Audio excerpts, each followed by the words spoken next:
반복하는 악순환은 우리 어리석음과 욕망으로 인한 것입니다.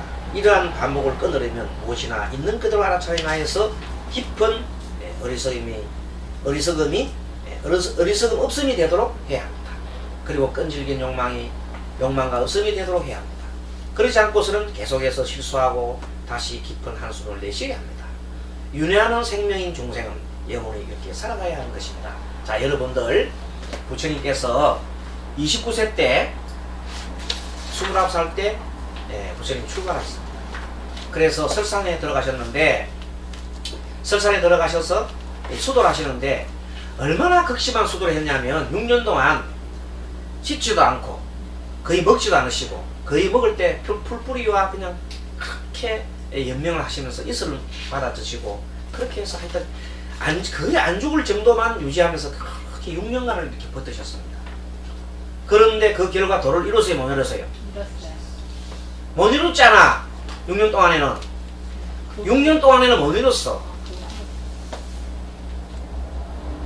왜? 부처님이 큰 도를 이루시기 뭐라고 작은 도에 이렇게 있지만 큰 깨달음을 못 이루시고 6년 동안 그 고통 속에 있으면서 못 깨달았어. 자, 그리고 결국 어떻게 되셨습니까? 부처님이 쓰러져 버렸습니다. 부처님. 그 쓰러져 버리셨는데 그때 그 주변에 있는 동네에 있는 수사타라는 아이가 와가지고 우유를 이렇게 먹였죠.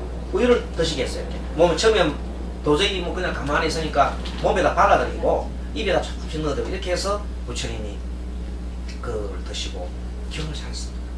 그리고 하루에 한 잔 정도 들 정도로 몸을 완전히 주신 다음에 부처님께서 스스로 아주 정신이 맑아오는 걸 느꼈어요. 그러면서 정신이 맑으면서 어떤 생각이 딱 드냐면 내가 왜 6년 동안 이렇게 고행을 했느냐, 내가 왜 6년 동안 이렇게 비참한 이렇게 고행을 했느냐고 가만히 생각을 해보니 왜 그랬어요? 이유가 깨달음에 대한 지쳐. 내가 이 극단적인 고행을 해야 깨달을 수 있다는 한 생각 때문에 그랬잖아. 한 생각. 딱 한 생각. 한 생각. 깨달음이란 것은 이 육체적인 고통, 극단적인 고통을 해야 깨달을 수 있다. 한 생각 때문에 그 한 생각에 노예가 돼가지고 계속 6년 동안 끌려다니셨다 이 말이에요. 그걸 그때 가서 다 깨우치신 거예요. 누가 말해준 게 아니라 스스로 깨우치신 거예요. 그러고 난 다음에 부처님께서 고행을 버렸겠지요.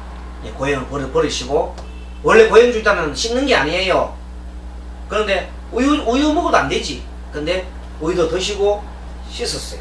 씻고 가서 손톱도 깎고 머리도 자르고 깨끗해 하니까 마음이 홀가분할까요? 마음이 지저분할까요? 마음이 홀가분하잖아. 부처님께서. 그래 보니까 그래서 깨끗하게 단정을 하고 보리수 나무에 딱 앉았어요. 그리고 일주일 만에 완전 도를 이뤘다 이 말입니다. 알겠습니까?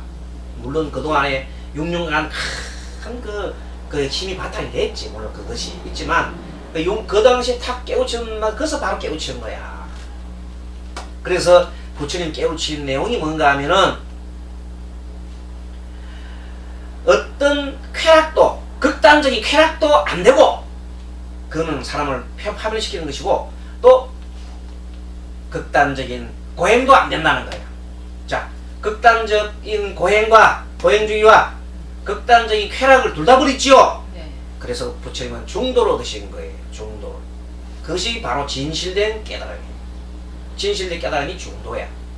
그래서 부처님이 이렇게 귀를 탁 천전. 부처님이 그래서 그러고 난 다음에 그 깨달음을 얻고 난 다음에 모든 것이 밝아졌어. 산명이 밝아. 부처님이 지혜를 얻고 난 다음에 모든 마음이 산명이 밝으면서 첫째로는 산명이 뭐예요?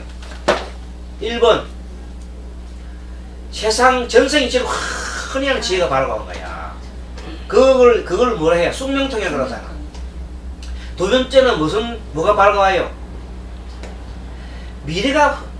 앞으로 미래가 흔히 보이잖아. 네. 다른 사람 하는 행동 거지를 봐서 미래가 보이잖아. 그것을 우리가 천안통이라고 하는 거야. 천안통이 확 열려버렸지. 세 번째는 뭐가 열렸어?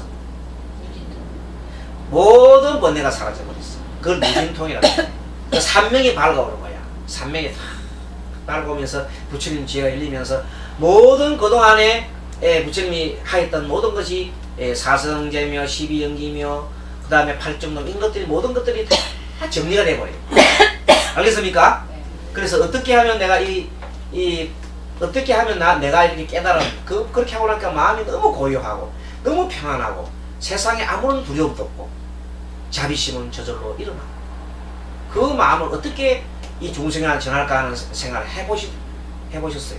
그런데 한편으로는 너무나 내가 깨달은 경지가 심오하기 때문에 일반 중생들이 도저히 깨달을 수 있겠나 해서 처음에는 그냥 부처님 혼자서 이렇게 즐기시다가 그냥 떠나가려고 했어요.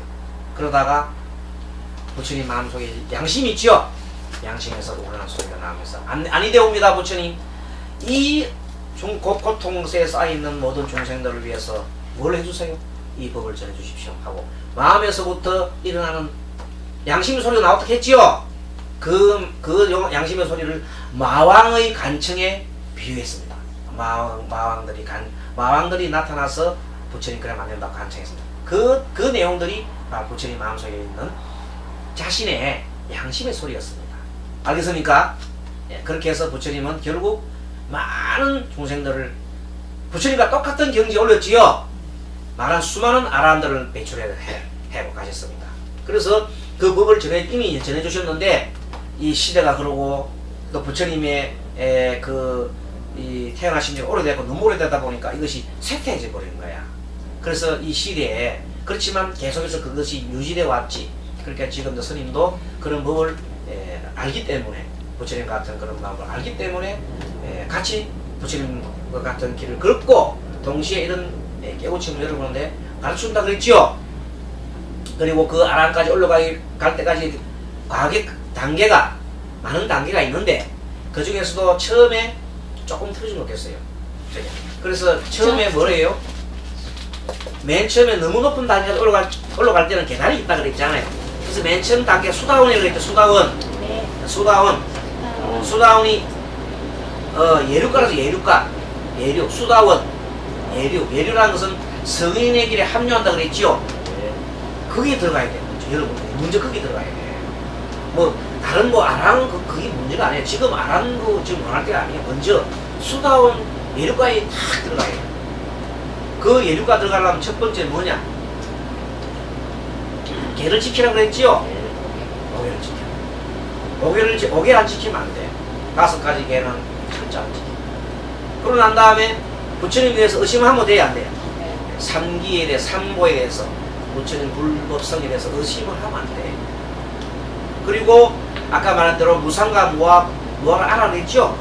무상의 원리를 확실히 알고 그 다음에 보의 원리를 확실히 알아서 그걸 확실히 알아요. 그 3가지만 충족이 되면은 더 이상 후퇴는 안 합니다. 삼보에 대해서 그렇게 의심 없이 뚜랑이 믿는데 어떻게 의심을 하지 않지요. 그럼 물러서지 않아요. 물러서지 않은 경지에 들어가요. 자, 그러고 난 다음에 사람이 죽으면은 아직도 범인은 남아있지요. 그래서 아직까지 욕심도 있잖아. 그 정도 되면 아직까지 낮은 단계이기 때문에. 그래 죽어버리면 일단은 사람으로 태어나고 그 다음에 천상에 태어나고 수란으로 태어나는데 삼선도에 태어나지만 삼악도는 안 태어나는 거라. 삼악도가 뭐라 그랬어요? 지옥. 아니 축생은 안 태어난다. 일단 여러분은 그거를 목표로 해야 되는 거야. 일단은. 그리고 나중에 요 기도 중에 연불법을 많이 익히면은 특히 연불법 중에 그 아미타 연불법을 많이 익히면은 결국 우리가 극락한다 그랬죠? 원하는 바대로. 그럼 극락하는 그 인을 지어서 극락하면 돼. 극락가도 윤회를 하지 않아. 그런데 요 단계에서 좀 지나서 조금 더 높은 단계가 수다함 후에 사다함, 그 다음에 아나함 있죠? 아나함. 마지막에 아라는 있다고 그랬죠? 아라는 다음에 공부하도록. 그래서 오늘은 수다함 정도는 확실히 하자 말이야. 그래서 요 봐요. 부처님이 단계적 가르침 중에 맨 처음에 개를 지키라 나오죠? 두 번째는 감각의 문을 지키라. 감각이라는 것은 아까 6가지의 뭐가 있다고 그랬어요? 6가지 문이 있다고 그랬죠? 네. 6문. 6가지 6문이 감각기한 6가지 문이 자, 눈, 귀, 코, 입, 다음에 몸, 그다음 의식이라고 있죠. 이 의식을 가지고 끊임없이 우리도 보는 사이 끊임없이 나도 보는 사이에 그 행동을 하다 볼 때 누가 나를 못하게 제지를 하면 나도 모르는 사이에 화가 확 나온다고 그랬지요. 나도 모르는 사이에 화가 나오지요. 욕심이 나오고 그렇습니다. 그리고 아주 내 어떤 보면 배우자 내 배우자를 두고도 다른 사람이 눈에 잘 보인다든지 그런 건 아니에요. 근데도 그런 게 잘 보인다 그러면은 그것은 행을 잘못하는 거예요. 그런 건 잘 지켜야 하는 감각의 문을 잘 지켜야. 그래서 스님도 이제 감각의 문을 잘 못 지키면 다음에 나온 거 음식의 양과 잘 조절한 거가 나옵니다. 세 번째는 음식의 양을 잘 아는 것이라고 했어요. 그래서 음식의 양을 잘 조절 못하면 어떻게 돼요? 나중에 뚱뚱해지지요. 뚱뚱해져가지고 뚱뚱해진 결과 나중에 비만이 오지요. 비만은 각종 병이됩니다. 결과 보통. 그러면 뚱뚱해지는 수행을 잘 할 수 있을까 없을까? 못합니다. 그래서 스님 뭐 가성에 젖어가는 거 예전에는 호리호리 했어요. 처음에 스님 처음 때 지금처럼 지금보다 더 많아서 호리 했는데 가성이 젖어가지고 계속 앉아서 이제 글만 잘 쓰거든요. 그래서 운동을 잘 안 하고 하니까 앉아서 운동 잘 하니까 자꾸만 이게 차요. 그러다가 어떻게 했어요? 뭐 전에는 뭐가 많이 생기요? 떡이 생기죠. 그리고 불자님들이 빵을 많이 사와요. 근데 스님은 빵을 잘 먹어요. 그것을 한 10몇 년 이렇게 빵을 먹다 보니까 어떻게 되겠어요? 배가 나왔겠지요. 뚱뚱해졌겠지요. 그래가지고 결국 당이 좀 생기게 돼요. 그래서 그것을 아마 그런데도 스님은 심각하게 생각하지 않았어. 뭐 그 정도야 뭐 괜찮지. 워낙 내가 든든하니까 이렇게 생각했는데 그런데 어느 날 내가 내를 알아차림한 거예요. 어떤 분이 한 몇 년 전에 그 검사를 갔더니 당이 좀 높다고 지금 조절을 해라 나오라고. 그래서 한 달 정도로 약을 먹어 정도나 약을 먹어 정도가 있어요. 약을 한 달 먹고 나니까 정상이 됐대요. 그 다음부터는 또 내가 뭐 별거 아니구나 이렇게 생각해가지고 조절 안 한 거예요. 그래 더 올랐겠지요. 그러다가 어느 날 우리 불자님 한 분이 당재는 기계 있잖아요. 그걸 갖다 주세요. 그래 아침에 일어나서 내가 탁 재보니까 아차 수치가 높이 나왔어요. 나는 별거 아니라 생각했는데 높아왔는데 그래서 스스로 내 생각에 좀 조절해야겠다 가지고 음식을 조절해. 뭐 음식이 가장 중요하잖아요. 그래서 음식 양을 조절하는 게 아니라 지금은 보다시피 여름 보다시피 조금 날씬해졌지요. 그래 안 나왔지요. 한 일주일인가 한 2주 만에 요 정도 지난번에 요렇게 됐거든요. 내가 약간 여름 잘 아시잖아요. 근데 지금은 들어갔는데 아마 2주만 더 하면 여기 쏙 들어갈 것 같아요. 완전히. 그럼 옛날처럼 날씬하게. 선생님 지금도 물구나무 있잖아요. 물구나무 잘해요. 그럼 쫙쫙 뻗으면 그냥 다리가 작게 벌어져가지고 땅에 딱딱 닿고 이랍니다. 아주 그냥 유연해요. 그 정도고 제가 그 요가를 한 제가 벌써 초년 때부터 요가를 했거든요. 17세 때 폭포수 내려올 때 있잖아요. 거기서 탁 이렇게 앉아가지고 어릴 때부터 물 떨어질 때 그래 하고 그래서 여러 몸이 단련돼가지고 아주 몸이 가벼웠었는데 잠깐 이렇게 이제 조금 방심한 사이에 그렇게 그래서 뭐 그것이 뭐 자기 알아차림 하지 않았다는 뜻이에요. 자, 그래서 이렇게 얘기하셨고 그 다음에 이제 다음에 항상 깨어있어라 하는 요거하고는 사본하고 관계 있는 것을 공부를 좀 해드리겠습니다. 자, 20페이지 넘어갑니다. 깨달음이지. 20페이지 봅니까? 네. 자, 그래서 알아차림하라는데 요 중생의 습기를 끊는 유일한 길은 바로 자신의 습기를 바로 알아차림하는 것입니다. 그 밑에부터 한번 읽어주십시오. 이것이 바로 일차례는 깨달음이 그렇게 자신의 어리석은 욕망을 바로 알아차려 그 이상의 욕망을 일으키지 않도록 수행해야 합니다. 이것이 그 긴 중생의 비열을 벗어나려는 유일한 길입니다. 알아차림을 하려면 먼저 마음의 식중을 들어야 합니다.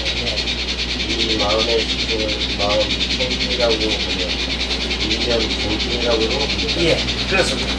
어느 날 선임이 이제 출발하기 직전에